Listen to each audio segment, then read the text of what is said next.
Welcome akkam jirtu hordoftoota YouTube Gaaddisa Barnoota Fayyaa keessanii jechuun barbaada. Har'a immoo giraamara paartii isin fayyada jedhee kan yaadu tokko qabadhee kan isin yaadde mi'aa eegaluu gaafatti. Instruction maal jaa? Choose the best completion for each grammar items below jaa. Okay, gaafii tokkoffaan maal jaa? Look jeeti raajeffannoo qabaachuu. Look, she is bleeding.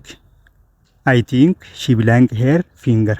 A cut, B was cut, C has cut, D had cut. What is the answer? Maali kuni? Look, waan fakkeenyaa fi yeroo darbe keessa gochaan kun yeroo darbe keessa kan raawwatamee fi garuu riizaaltiin isaa amma mul'ataa jiru jechuudha. Inni harka if muree jechuudha. Harka kun amma fakkeenyaaf dhiigaa jira jechuudha. Harki isheedhaa kun dhiigaa jira. Kanaaf I think akkana yaadatti maal jettee jechuudha? She blank her finger. Harki ishee kun ni murame malee silaa dhiigan baasu jechuudha. Kanaaf presentii perfectidhaan guuttaa jechuudha. What is the answer? C has cut jechuudha. Katiin verbi 1 fi verbi 2 fi verbi 3 isaaniitis wal fakkaataadha jechuudha. Maaliif irregular verbi waan ta'eef maaltu mul'isa? Look kun maali? Ragasii baa jechuudha. Bleedingiin kun amma itti jira jechuun ni gartaa jechuudha ijaan. Kun maali? Yeroo ammaa dura dalagame fedhu kaleessa ta'uu danda'a, fedhu sa'aatii muraasa amma dura ta'uu danda'a, fedhu bara darbees ta'uu danda'a, bara yeroo fedhe illee ta'uu danda'a jechuudha. Kanan dura garuu riizaaltiin isaa kan amma mul'atu pireezenti perfektiidhaan ibsine jechuudha. Gara gaafii lammaffaatti hojii gaafii lammaffaan maal jedhaa? A boy whose father died before 5 years can say. Akkana jaa mucaan tokko abbaan isaa waggaa 5 dura du'e yeroo fakkeenyaaf waa'ee isaa san dubbatu akkam jeet ibsuu danda'a? Innaa kan fayyadamee ibsuu danda'a kan jedhu jechuudha. A, if my father had been alive, I would not have quit my education.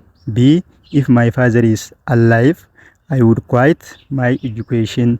C, if my father were alive, I would not quit my education. D, if my father had lived, I would quit my education. Kun maali jechuudha? Maaliin ibsuu danda'a? Conditionalii taayipituudhaan ibsuu ni danda'a jechuudha. Abbaan isaa waggaa 5 dura du'e garuu waa'ee gocha abbaa isaa sanii wal qabatee maaltu irra dhufe jechuudha isa kana sababa abbaan isaa san duraa du'eef barnoota irraa maal ta'e barfate. Barnoota osoo hin seeniin hiriyaa isaa faana osoo gara barnoota hin galin ture barfatee irraa jechuudha. Yookaan barnoota addaan kutee jechuudha. Kun maaltu akkasiisa godhee gaafa rigiriitii akkasiisan ibsu maaliin ibsuu ni danda'a jechuudha. Conditional type 2 fayyadamee ibsuu ni danda'a jechuudha. Conditional type 2 keessa kamii? Kun amma maali? If my father were alive, I would not quit my education. Hiikkaan isa kanaa yoo maali? Yoo siin jennu hiikkaan isa kanaa maali? Simple presentiidhaan kan namaa jechuudha. Gara gaafii sadaffatti hojii gaafii sadaffaan maal jedhaa? We have never seen the hind men in Harar blank comma but we are going there this weekend. Maal jedhuni? We have never seen hind men in Harar. Akka kana keessatti meni nama hayan jamu nagarree jechuudha. I have never seen it jechuudha. Blank but we are going there this weekend. Torbee boqonnaa sanbataa fi dilbata kana garam deemu deemna? Garas deemu deemna jedhee jechuudha namni kuni. Kanaaf kana keessa maal tamtu galuu danda'aadha? A, already, B, yet, C, still, D, recently. Kamtutu galuu danda'a jechuudha. Yeetiin akkamii? Gochoota fakkeenyaaf pireezenti perfektiidhaan barreeffamanii ispeeshaalii fayyadatu jechuudha. Negatiiv foormiidhaan katabaman gara dhuma isaa irratti galuu danda'a jechuudha yeetiin. Jechuudha ibsee haga ammatti jechuudha. Yeetiin still now. Haga ammaan tanatti argeen beekuu nama kana jechuudha. Hanga amma yeroo ammaa dubbatu jiru tanatti nama kana argee hin beeku. Garuu torbee kana akka tasaa yoo garee ni ilaalla achitti deemuudhaaf beellama qabna kan jedhu jechuudha. Kanaaf jaansadii siyyataa jechuudha. Gaafii arfaffatti dhufne when she was a child she blank play with cat. A, used to, B, uses to, D, used to, D, wanted. Maal ta'e jechuudha kuni gaafaan isheen gaafa daa'imaa san taphachaa turte. Gaafa inni ibsuu barbaannu akkam jennee ibsinaadha. Maal goona? Used to goona jechuudha. Used to jennaan jechuudha. Used to maali faayidaan isaati? Innaawwan yeroo darbe keessa repeated ta'anii yookaan habitual ta'anii hojjetamaa turan ibsuu gaafa barbaanne kanaan ibsinaa jechuudha. Kan biraa immoo maal ta'uu danda'a? Woodiin gochoota akkasii ibsuu ni danda'a jechuudha. Woodiin gaafa verbiidhaan follow goone akka used to kana innaa yeroo darbe keessa habitual ta'anii yookaan irra deddeebiidhaan repeated action ta'an ibsuu ni danda'a jechuudha. Kana keessa amma used to isa D kana qabu kana ta'a jechuudha. Isa D formii kana qabu ta'a jechuudha. Gara gaafiitti aanutti yoo ceene gaafii shanaffaan maal jedha? The girls have belonged to the cinema. They won't be back until 10 o'clock. Kun maal jechuudha? Aga sa'aatii 10tti hin deebitu jechuudha. Eessa jirti? Iddoo sinimaa deemte san sinimuma san jirti jechuudha ammallee hin deebitu. Kanaaf innaan bakka kanatti maaltu galuu danda'a bakka duwwaa kanarratti? A. Already tu galuu danda'a. B. Been. C. Can. D. Just. Kana gaafiin baay'ee ijoollee gaafii barbaachisaadha. Kana keessaa filannoo kana keessaa maaliif maal jechuudha filannoon namarra wal qabu. Filannoowwan namarra wal qaban jarri kaan sirrii miti. Isaan lamaan kana keessaa jechuudha. Isaan lamaan kana keessaa hamta kan jiru biiniidha moo ganiidha ta'a. Maali? Eessarraa beekna jechuudha. Kana dubbifnaa jechuudha. They won't be back until 10 o'clock. Haga sa'aatiin 10 gahutti fakkeenyaaf isaan gara morniingii yookaan ganama yeroo sa'aatii 4 yookaan 3 lamarratti haa ta'u waa'ee ishee kana dubbatan jechuudha. Isheen gara sinimaa deemtee jirti. Haga sa'aatiin 10 guyyaarraa geessutti hojiichi qabdii hin deebine jettee gaafa ingiliffaadhaan ibsuu feetu innaan ati fayyadamtu kami pirezentii paarfektiidhaan ibsuu ni dandeessa. Ni dandeessa. Kana keessaa biinii fayyadamtamoo ganii fayyadamtaadha. Maal goota? Ganiidha taati jechuudha. Ganii wanni taateef maali? Achi jirti jechuudha ammallee. Fakkeenyaaf osoo biinii fayyadamne osoo isheen fakkeenyaaf bakka tanatti amma garuu deebitee jirti. Deebitee takka as jirti. Takka achi deebitee gara biraa kuttee osoo jee fakkeenyaaf ibsee maal ta'a jechuudha? Biinii ta'a. Garuu amma hin deebine ammallee hanga sa'aatii 10 achi turti jechuun maal jechuudha? Sinimuma san jirti jechuudha. Kanaaf ganis the correct answer ta'a jechuudha. Gara gaafii jaffaatti yoo dabarre gaafiin jaffaan maal jedha? I know you are broke. Don't worry. I belong you some dollars. Gaafii baay'ee ijoodha barbaachisaadha jechuudha gaafiin kuni. A. Will lend. B. Might borrow. C. Would lend. D. I'm going to borrow. Gaafiin tun maal jetti? Akkam jechuudha eekkaansi? I know you are broke. Fakkeenyaaf akkaataa itti cabxe naatu beeka. Cabuun kun fakkeenyaaf kanuma buqqoo lafeen faan gargar ba'uu kana qofa osoo hin taane rakkoo wayii tokko keessa jiraachuu isaatiillee ta'uu danda'a jechuudha. Rakkoo hamaa keessa akka jirtu ayinaawu niin beekaadha. Garuu kanaaf jettee baay'ee yaaddee. Kunoo jee kiisii isaa harka kaa'ee doolaara muraasa siif hin kannaa. Kanaaf jettee don't worryidha. Hin dhiphatiin kanaaf jettee yaaddeeni. Rakkoon qabuu keessaa baataa jeen jechuudha. Kanaaf wanti akkanaa kun maali? Piroomiisii imerjensii keessatti ta'uu jechuudha. Waadaan fakkeenyaaf yeroo gabaabaa keessatti emergency osoo itti yaadin osoo hin karoorfatin yeroo gabaabaa keessatti battalatti ta'u maaliin ibsamuu danda'a jechuudha. Simple futureidhaan ibsamuu ni danda'a jechuudha. Kana keessaa hamta jechuudha will lendidha jechuudha. Fakkeenyaaf osoo inni gaafate lendii fi boroo jechuun garaagarummaan isii lend jechuun ifii fedhinna isaatiin anaatu siif liqee isaa yookaan anaatu doolaraa gana si kannaa jechaanii jira jechuudha.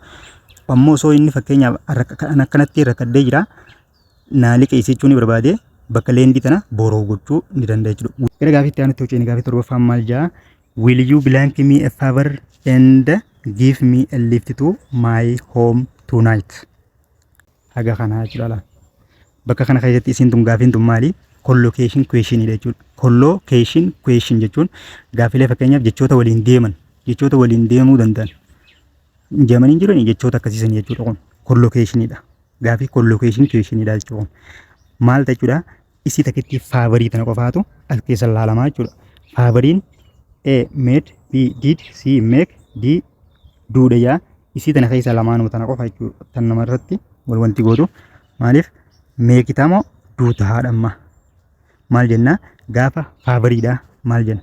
Make favor jenna moo do favor jenna? Jaan sadii suwat do favoriidha jechuudha. Maaliif favoriin collocation isaa duudha wajjin deema malee make wajjin ta'uu hin danda'u jechuudha. Makein maal fa'aa wajjin deema jechuudha? Makein constructive verboota waan akka ijaarsaa mul'isan pilaanii fa'aa mana ijaaruu fakkeenyaaf ciree bilcheessuu laaqana tolchuu biddeena buusuu wantoota akkas akkasiisan yoo ta'e make jechuu ni dandeessa jechuudha. Favorii wajjin collocate kan ta'u eenyu jechuudha? Duudha jechuudha. The next gargaafii aanutti hojii gargaafii 8ffatti yoo dabaree gargaafii 8ffaan maal jedha? Had it not been for you, I belong on time. A would arrive, B will arrive, C would have arrived, D would not have arrived. Isi hanga kana jechuun maal jechuudha? hanga kana jechuun in virgin formiidhaan barreesse malee maal jechuudha if it had not been jechuudha it had not been for you it had not been for you jechuu akkana jechuudha in virgin formiidhaan gaafa barreessitu immoo ifii keessa maal godhuu dandeessa remove gochuu dandeessa jechuudha ifii remove goote in virgin formiidhaan akka barreessuu dandeessa kanaaf isiin kun maali perfect condition dha jechuudha conditionally type 3 yookaan perfect condition jedhamtu san jechuudha maal barbaada jechuudha asittis maal ta'u qaba negative formiidhaan katabamuu qaba jechuudha maaliif akkas ta'e hiikkaan isaa akka wal jalan dabarre amma kun maali fakkeenyaaf ati carraa hin qabdu maaliif yeroon silaasii wanni geessanitti hin argamne akka nama jeetee jechuudha kanaafuu would not have arrived jechuudha hiikkaan isii fakkeenyaaf isii tana meaning yoo si gaafate maal jechuudha meaning isii positiiviidhaan hiikamti positiivii maali simple pastidhaan positiivii ni jita jechuudha simple past positive formiidhaan ni jita jechuudha maaliif for perfect condition the meaning is given by what simple past jechuudha for what conditional type to the meaning is by simple present dhaan kan nama jechuudha the next question gargaafi isa lafatti yoo dabar gargaafi isa lafa maal jedha which one has the nearest meaning to the given sentences maal jedha hiikkaa wal fakkaataa kan qabu yommuu armaan gaditti kan nama kanaaf hiikka sirrii yookaan hiikkaa isa wajjin wal fakkaatu katee isa kamii jaa himni kan nama kamii jechuudha kana jechuudha had she had enough money kunis maaliif formii in virgin formii saniin barreeffame jechuudha she might have bought a modern car maali conditional type 3 conditionally type 3 dha jechuudha perfect condition kan jedhamu sanii conditional type 3 dha ifii balleessee maal godhe in virgin formiidhaan barreessee jechuudha isii gaafii reefuu tana sirreessinee tanatti isii tana kannee jira jechuudha amma maal nu gaafate meaningin isii tanaa maalii nuun jee jechuudha amma isiin tun dura isiin tun maal jettee beektaa jechuudha conditionaliin tun conditionally type 3 dha conditional type 3 meaningin maaliin kan nama jechaa jirra simple pastidhaan kan namaa jenna simple pastidhaan kan namaa jenna gara filannoo yoo dubbifne filannoon akkam jaa she did not buy a modern car b she had enough money to buy the modern car c she bought a modern car because she had enough money d although she had enough money she didn't buy the modern car kanaaf deebiin isaa maal ta'e jechuudha ta'e jechuudha the answer is maal jechuudha konkolaataa modernii biteen ture hin binne jechuudha kana dura jechuudha paastii wanti hin binne jechuudha wanni bitine maali maallaqa gaatee hin qabu beekadhu wanni positiiviin jirti mimma fakkeenyaaf positiivaan jirti hiikkaan isii negatiivaan kan nama wal faalladha conditional type 3 gaafa hiikkaatti kannitu wal faalleessitaa jechuudha fakkeenyaaf conditional type 3 meaningin isaa yoo conditional type 3 positiiviin barreeffame meaningin isaa negative form of simple past dhaan kennamaa jechuudha jechuun gaafa itti aanutti hojii gaafa kurnaffatti yoo dabar gaafa kurnaffaan maal jedha if I married her I would be happy this is nearly the same as maal nu gaafate jechuunis meaning isii nu gaafate jechuudha if I married her I would be happy maal kun amma conditional type 2 dha jechuudha conditional type 2 what is the meaning of this maalin kan nama conditional type 2 dha meaning isaa maalin kan nama jenne simple present dhaan kan nama jenne jechuudha I didn't marry her and now I was not happy b I married her but now I am not happy c if she agrees to marry me I will be happy d I don't marry her and now I am not happy so the answer is what d tamal jechu akkam jechuudha fakkeenyaaf osoon ishee tana fuudhee jiraadde yookaan osoon ishee tana waliin gaa'ela ijaaree jiraadde amma nan gammada ture jechuun maal jechuudha hiikkaan isii karaa biraatiin jechuudha amma gammachuun qabu jechuudha maaliif nama biraati wajjin gaa'ela godhe jechuudha dubartii san dhiisee akka biraa wajjin gaa'ela isaa raawwate waan ta'eef nama biraatti wajjin gaa'ela ijaaree jechuun hiikkaa isii ni taati kanaaf so the answer is d ta'a jechuudha laaluu dandeessa gaafiin eerra jirtu tun laalamma fakkeenyaaf isii teenyuuti jechuudha isiin tun teenyuuti jechuudha osoo fakkeenyaaf isiin olii sun if I had married her jee conditional type 3 dhaan kanne meaningin isii eerra jirtu tana jechuudha garuu amma meaningin conditional type 2 dhaan maaliin kan namenne simple present waan ta'eef the answer is d ta'a jechuudha gaafii 11ffatti yoo dabarre you do not go swimming in that freezing water if you belong kunis maali conditionally tamimma conditionally type 2 dha jechuudha kunis maalirraa beekte jechuudha asitti ilaal subject plus woodidha jechuudha. Subject class wood or wouldn't jechuun ችግር የለውም ኔጌቲቭ ፎርሚidhaan kaa'amale kanuma jechuudha. Kanaaf dirqama gamana maal ta'e jechuudha simple past formiidhaan katabamuu qaba jechuudha. If clause isaa main clause maaliin katabame conditional type 2 jechuudha yookaan real condition jedhamtu jechuudha. Simple past form ta'e negative ta'moo positive ta'a kan jedhu akkaataa galumsa contextual meaning isaatiin galaa jechuudha. Bishaan kun baay'ee qabbanaa bishaan kana hin daakinii yookaan bishaan kana hin seeninii jeen jechuudha. Yoo bishaan akkam taate yoo bishaan qabbanaa sodaatte jechuun ni deema jechuudha. A filannoo maal jaa A wanted not to catch a bad cold, B wanted not to catch bad cold, C would want not to catch a bad cold, D would not want to catch a bad cold. Kana keessa isaan kun akkasin dogoggorseene jechuudha. Maaliif asirra waan ta'eef deebinee woodiin jennu jechuudha. Saniif isii lameen kaansel firraa goota jechuudha. Bakka jedhamootaa moo biita kan jedhu qofa sheeggootaa jechuudha kana boota. Maaltu godhuu qaba jennee if clause maal ta'uu qaba jennee simple past formiidhaan katabamuu qaba jenne. F baa keessa kamtu simple past formiidhaan katabame biidha jechuudha. Kanaaf dogoggora illee hin qabu jechuudha kun. Eenis fakkeenyaaf simple past formiidhaan katabame osoo negatiiva kana qabaachuuf haa baate nama dogoggorsuu danda'a jechuudha. Kanaaf the answer is B ta'a jechuudha. The next question gaaffiin 12ffaan maal jedha? An accident has happened on the road. Where jetti ilaal isiin tun isinitti mul'attu na fakkaata. Where jetti ilaaltun. Blank I go to report about the case. Maal jechuudha kuni balaa hamaa tokkotu daandii irratti mudate eessattiin balaa kana report godhaa maal gaafatu deema? Suggestion gaafata jechuudha. Gaafa suggestion gaafatu iddootti report godhu wallaalee jechuudha waajjira dhaqeetti himu yookaan qaama dhimmi ilaallatu sanitti himuudhaaf ni gaafate jechuudha. Gaafa kana akkam jee gaafataadha. Where blank I go to report about the case. A should, B have better, C ought to, D and C. What is the answer? Gaaffii baay'ee barbaachistuudha jeetii yaada. Maal ta'a? Shoodidha ta'a jechuudha. Maaliif aafi caan ta'in hime? Fakkeenyaaf isiin tun haadiin ta'inii santu dhorkee jechuudha. Haadii osoo taate fakkeenyaaf haadi beetar osoo inni xiqqoo ni ta'a jechuudha. Reerliidha jechuudha sunu koomanii miti jechuudha. Koomanii miti. Reerlii ni ta'uu danda'a. Fakkeenyaaf yoo filannoo biraa dhabde bakka sanatti haadi ta'e haadi beetar ni jenna yeroo tokko darbee jechuudha. Question formii keessatti gaaffii keessatti question formii keessatti baay'ee beekamtu miti jechuudha. Haadi beetariin kun suggestion sanuu gaafachuu garuu yoo filannoon biraa dhabamte ta'uu danda'a jechuudha. Osoo bakka sana haada godhe haadi beetar jee jechuudha. Garuu maaliif filannoo caatan hin ta'in kan jiru isinitti hima. Filannoon caan formiin isi gaafa question keessa fayyadamnu oottuun tun gaafa question formii keessa fayyadamnee suggestion gaafannuun akkam ta'a jechuudha. Oottuu asii katabnaan oottuu akkanatti asii yoo galchine hin ta'u jechuudha. Question formii keessatti akkas hin ta'u akkami katabama jechuudha. Oot jettaan jechuudha. Oot jetteeti bakka tana jidduu maal galchita? Subject galchita jechuudha. Subject namichitti maali?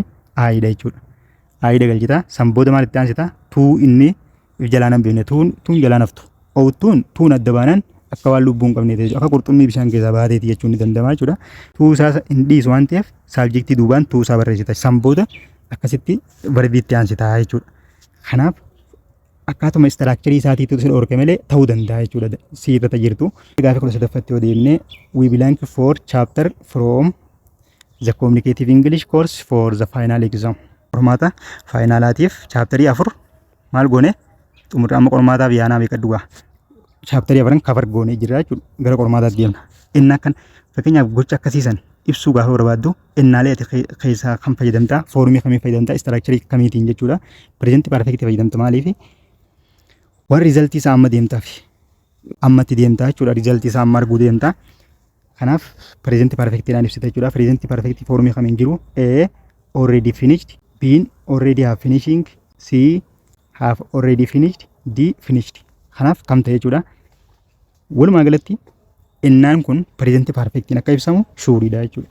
Ekstiraakcharii kamiin kan jiru tun amma fakkeenyaaf simpil paasiidhaan ida'amsita. Taan fakkeenyaaf pireezenti parfektii ta'uu danda'a. Garuu kana keessa tamtuutu seera guute. Ulaagaatti barreeffama qabdu kan guute eenyu already eenyuuf eenyu gidduu gara auxiliary verbii fi main verbii gidduu gara jechuudha. Never, ever, just, already warri jaansan maal gidduu gala auxiliary verbii fi main verbii gidduu gala jechuudha. Asirratti auxiliary verbii maali? Have yookaan had yookaan akkas ta'uu danda'a. Finishdiin garuu main verbiidha jechuudha. Kanaaf the correct answer is what? C ta'a jechuudha. Kanaaf deebiin sirrii maal ta'a? C ta'a jechuudha. Gara gaaffiitti aanutti hojii gaaffiin 14ffaan maal jedha? Read the letter blank by Sahara. A. It has been written. B. It has been written. C. Is being written. D. Has been written. What is answer? Kun maal jechuudha? Amma fakkeenyaaf waraqaa sun barreeffamee xumuramee jira jechuudha. Waraqaachi barreeffamee akka dubbifamuuf qophaa'ee jira jechuudha. Qophaa'ee jira. Kana keessatti akkam jennee ibsuu dandeenya? Akkam jeen jechuudha namni kun gisee gorsuu deemu waraqaa san dubbisii jeen. Waraqaa saaraan barreeffamte san dubbisimee jeen jechuudha. Isiin paasiif foormiidhaan taa'uusaa hangi kun nutti himaa jechuudha. Baay'ee abaluu baay'ee akalee kan jennu foormii kamiin taa'uudha? Foormii paasiif foormiidhaan taa'uudha mul'isaa jechuudha sun. Paasiif foormii ta'uu isaa mul'isa jechuudha. Innaa ta'es haa ta'u, fedhu paastii haa ta'u, fedhu fiicharii haa ta'u, fedhu pireezentii haa ta'u, foormulaa paasiifiitiin taa'uudha mul'isaa jechuudha. As keessatti ammoo wanti paastii taayimii yookaan paastii eventii ta'uu ibsu tokko taayimii ibsu tokko hin jiru jechuudha. Laast year, laast month waan ni jiru tokko illee hin jiru jechuudha. Innaan kun maali? Pireezentii teensiidhaan jechuudha. Pireezentii teensii keessaa kam? Pireezentii teensiin jala afur qaba. San keessaa kamiin ibsuu dandeenyaadha. Kana keessaa foormulaa sirrii akkaataatti barreeffamuu danda'utti kan taa'e isaan kana.